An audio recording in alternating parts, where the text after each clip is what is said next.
कर चले हम फिदा जानो तन साथियों, अब तुम्हारे हवाले वतन साथियों। इंडियन आर्म फोर्सेस यानी हमारे देश की रक्षा करने वाले वो लोग जिनकी जितनी तारीफ की जाए, जिनका जितना ज्यादा शुक्रिया अदा किया जाए उतना कम है। इंडियन आर्म फोर्सेस के बारे में कुछ ऐसी बेसिक चीजें हैं जो हम सभी को हिंदुस्तानी होने के नाते मालूम होनी चाहिए। आज के इस वीडियो में हम इन्हीं चीजों के बारे में बात करेंगे। इंडियन आर्म फोर्सेस के 3 हिस्से हैं: professional uniform forces, paramilitary forces and reserve troops. आज हम बात करेंगे हमारे प्रोफेशनल यूनिफॉर्म फोर्सेस के बारे में, यानी हमारी थल सेना, वायुसेना और नौसेना। सबसे पहले हम बात करेंगे इन तीनों सेनाओं के रैंक्स और इंसिग्निया के बारे में। इन तीनों फोर्सेस में रैंक्स की पहचान उनके इंसिग्निया यानी उनके साइन और सिंबल के थ्रू होती है। तीनों फोर्सेस में रैंक्स को 3 हिस्सों में बांटा गया है: commissioned, junior commissioned and non commissioned. इस वक्त आप स्क्रीन पर तीनों फोर्सेस की कमीशन रैंक्स को डिसेंडिंग ऑर्डर में देख सकते हैं विद देयर रिस्पेक्टिव इंसिग्निया। जैसे कि आप यहाँ देख सकते हैं, तीनों सेनाओं में रैंकिंग्स के 10 लेवल है। आर्मी में it is from field marshal to lieutenant, navy में it is admiral of the fleet से लेके सब लेफ्टिनेंट तक, और एयरफोर्स में it is from marshal of the air force to flying officer. 5 star rank यानी army में field marshal, air force में marshal of the air force और नेवी में एडमिरल ऑफ द फ्लीट। ये एक सेरेमोनियल रैंक है जो एक सिपाही को एक सम्मान के तौर पर दी जाती है। फोर्स के असली लीडर होते हैं जनरल, एडमिरल और एयर चीफ मार्शल। तीनों फोर्सेस के कमांडर इन चीफ होते हैं देश के राष्ट्रपति। भारतीय सैनिकों को उनकी वीरता और बहादुरी के लिए भारत सरकार द्वारा गैलेंट्री अवार्ड से नवाजा जाता है। इन अवार्ड्स की 2 कैटेगरीज है: war time gallantry awards and peace time gallantry awards. War time gallantry awards दिए जाते हैं युद्ध के मैदान में अपनी वीरता और बहादुरी दिखाने के लिए। इस कैटेगरी में 3 अवार्ड्स है: परमवीर चक्र, महावीर चक्र और वीर चक्र। पीस टाइम गैलेंट्री अवार्ड्स दिए जाते हैं युद्ध के अलावा किसी और सिचुएशन में अपनी बहादुरी और वीरता दिखाने के लिए। इस कैटेगरी में भी 3 अवार्ड्स हैं: अशोक चक्र, कीर्ति चक्र और शौर्य चक्र। इंडियन आर्म फोर्सेस का हर एक सदस्य इन सभी गैलेंट्री अवार्ड्स के लिए एलिजिबल होता है। इसका मतलब ये है कि वो व्यक्ति पैरामिलिट्री फोर्सेस से भी हो सकता है, प्रोफेशनल यूनिफॉर्म फोर्सेस से भी हो सकता है, रिजर्व ट्रूप से भी हो सकता है, मेडिकल स्टाफ से भी हो सकता है, और वो एक सिविलियन भी हो सकता है।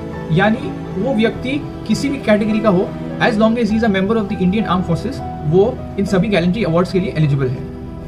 1999 के कारगिल वॉर में कैप्टन विक्रम बत्रा ने पीक 5140 और पीक 4875 जैसे हाईली क्रिटिकल लोकेशंस में भारतीय सेना को पाकिस्तान के खिलाफ जीत दिलवाई थी।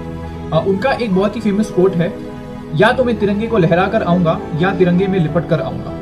कैप्टन विक्रम बत्रा को 15 अगस्त 1999 को भारतीय सेना के हाईएस्ट ऑनर परमवीर चक्र से नवाजा गया था। 1999 का कारगिल वॉर, एक्सट्रीम ठंडी, रात का अंधेरा, 16,000 फीट ऊंचे पहाड़ पर चढ़ाई at an angle of 90 degrees, एक गलत कदम और पूरा ऑपरेशन फेल। सूबेदार योगेंद्र सिंह यादव ने अपनी प्लाटून को लीड किया था for more than 48 hours on this mission. उन्होंने पाकिस्तान के 3 बंकर्स को तबाह करके टाइगर हिल के ऊपर भारत का तिरंगा लहराया था। इस बहादुरी के लिए उन्हें सिर्फ 19 साल की उम्र में परमवीर चक्र से नवाजा गया था। आपने शायद ये भी नोटिस किया होगा कि तीनों फोर्सेस के जो सल्यूट होते हैं, जो तीनों फोर्सेस का सल्यूट प्रोटोकॉल है, वो काफी डिफरेंट है। आप देखिएगा, एक आर्मी ऑफिसर का सल्यूट एक नेवल ऑफिसर और एक एयरफोर्स ऑफिसर से काफी अलग होता है।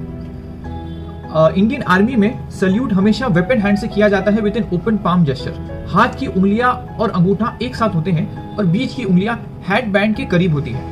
इस सल्यूट से दोनों पार्टीज के बीच में एक ट्रस्ट फैक्टर एस्टैब्लिश होता है और ये प्रूव करता है कि जो व्यक्ति सल्यूट कर रहा है उसके पास कोई वेपन नहीं है and he genuinely respects the other person. Indian navy में सल्यूट करते वक्त हाथ हमेशा फॉरहेड से एक 90 डिग्रीज एंगल पर होता है। वो इसलिए क्योंकि शिप पर काम करते करते सेलर्स के हाथ ऑयल और ग्रीस की वजह से काले हो जाते हैं। इसलिए as a mark of respect to the other person, naval officers अपने पाम को हमेशा नीचे की तरफ रखते हैं।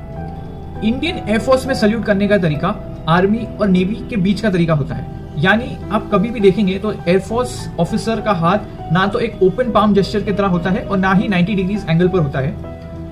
उनके सल्यूट करते वक्त हाथ जमीन से 45 डिग्री एंगल पर होता है। सल्यूट करने का ये प्रोटोकॉल इंडियन एयरफोर्स के लिए 2006 में इंट्रोड्यूस किया गया था।